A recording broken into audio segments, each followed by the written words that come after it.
La ofensiva federal contra la inmigración ilegal ha comenzado a dejar una huella visible en la industria agrícola de Texas. Los campos no están vacíos por culpa de una sequía, ni por una guerra, sino porque los trabajadores tienen miedo. En algún lugar de Iowa, una cosechadora permanece inmóvil, no porque falte gasolina, sino porque falta un motivo para encenderla. No hay compradores. No hay mano de obra. No hay esperanza. Esto no es una catástrofe climática. Es una catástrofe política. Lo que ocurre en el corazón agrícola de Estados Unidos no es una simple recesión del campo, es un colapso de credibilidad, una rendición silenciosa.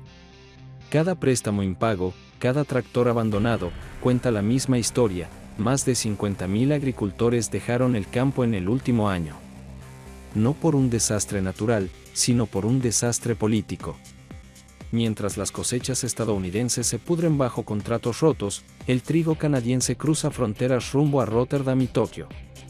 En contraste, Canadá no solo está cultivando, está prosperando.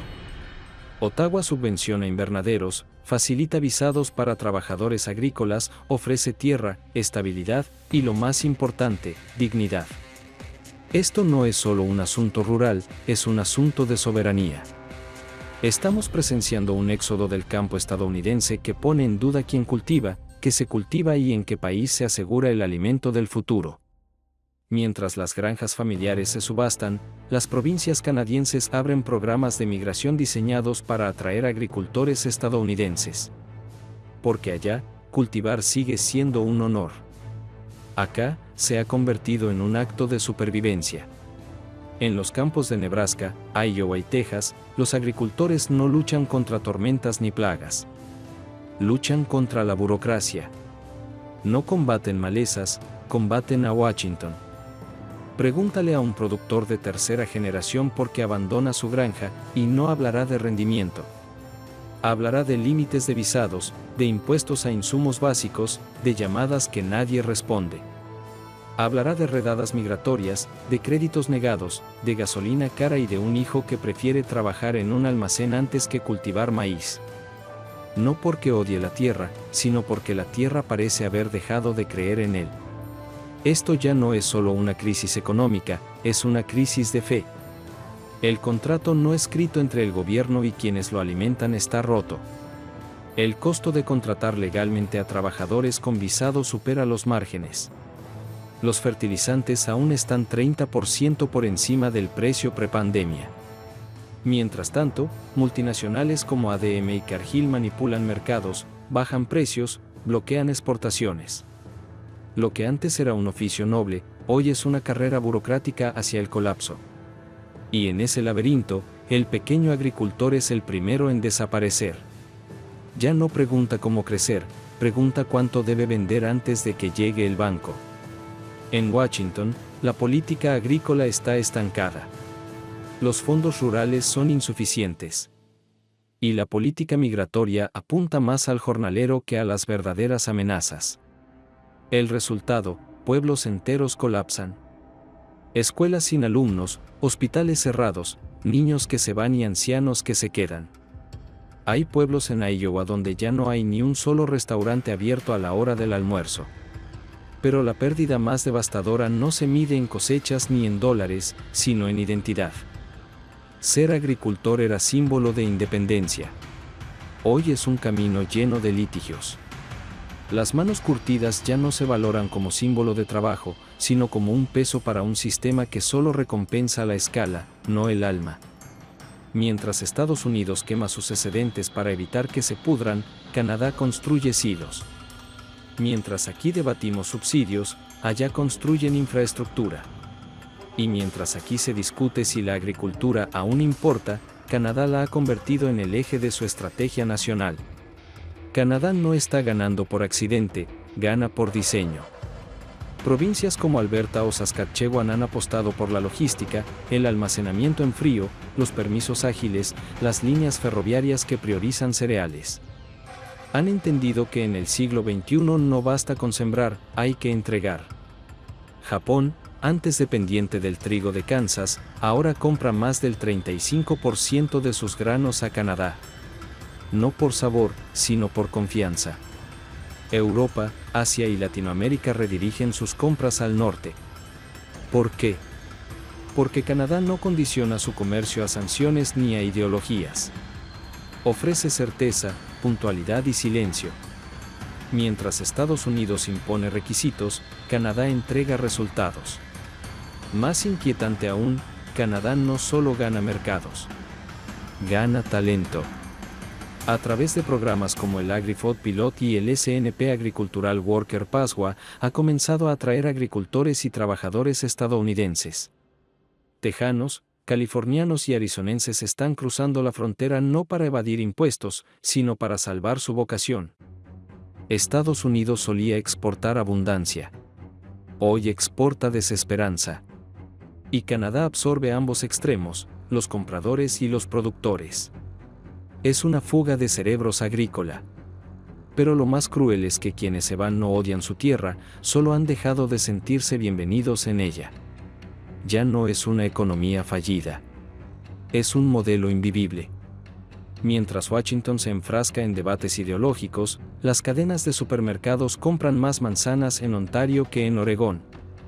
Mientras Arkansas recorta apoyos por falta de personal, Quebec firma contratos sin ruido. La tierra sigue fértil. La gente aún quiere trabajarla. Pero el sistema ha perdido algo más importante que recursos, ha perdido su alma. Y cuando se pierde la fe en el trabajo, los sistemas se colapsan. No hay titulares para esto. No hay protestas masivas. Solo una familia a la vez, empacando, cruzando la frontera. Y Canadá no aplaude, simplemente recibe. Allá, encuentran algo que aquí ya no existe, alivio. Alivio del papeleo, del miedo, de la sensación de ser desechables. En 2025, más de 6.000 trabajadores agrícolas estadounidenses aplicaron a programas de migración rural canadiense. No eran refugiados. Eran profesionales cualificados que decidieron rendirse antes de que el sistema los aplastara.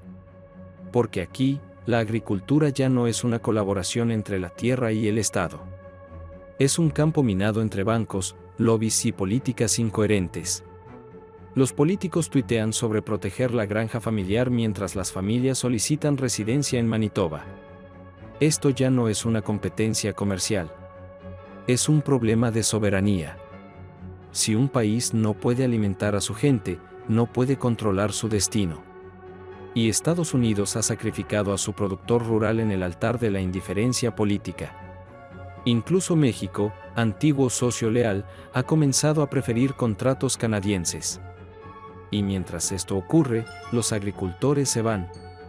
Las escuelas se vacían.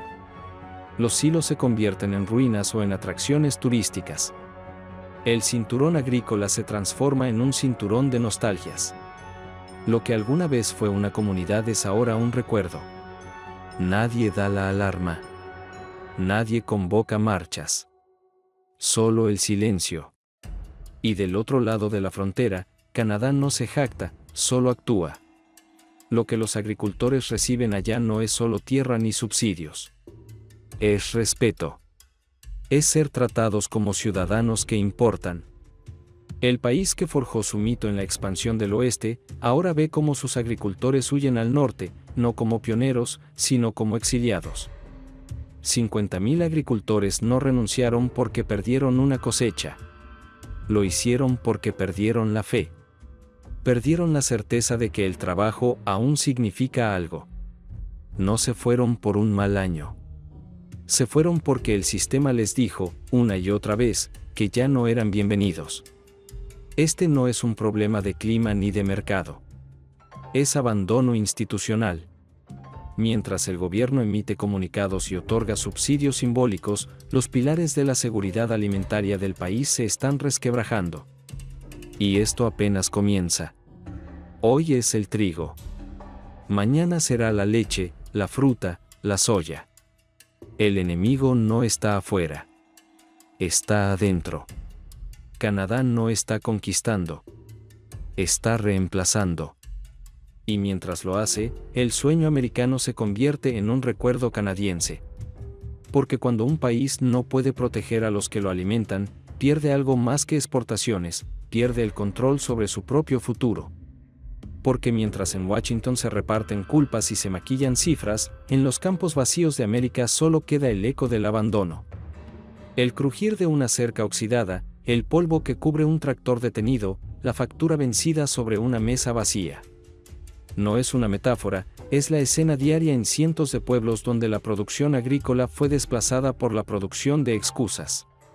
Donde las decisiones tomadas en salas de juntas o despachos políticos se sienten como puñaladas a kilómetros de distancia. Y mientras tanto, los discursos sobre apoyar al campo siguen siendo reciclados, vacíos, carentes de acción. Promesas de campaña que nunca pisan el suelo que dicen defender. La desconexión entre las élites y quienes trabajan la tierra ya no es solo irritante, es peligrosa. Porque cuando la base de la seguridad alimentaria se tambalea, el país entero se vuelve vulnerable. No por falta de recursos, sino por falta de voluntad política para escuchar y responder. La realidad es clara, Canadá no robó la agricultura estadounidense. Estados Unidos la dejó ir. La perdió en formularios imposibles, en presupuestos mal asignados, en la arrogancia de pensar que el campo siempre aguantaría. Pero el campo habló, no con marchas, sino con migración. Y si algo nos enseña esta estampida silenciosa, es que cuando los que alimentan al mundo buscan refugio, ya no estamos hablando de política agrícola. Estamos hablando de un país que dejó de cuidarse a sí mismo.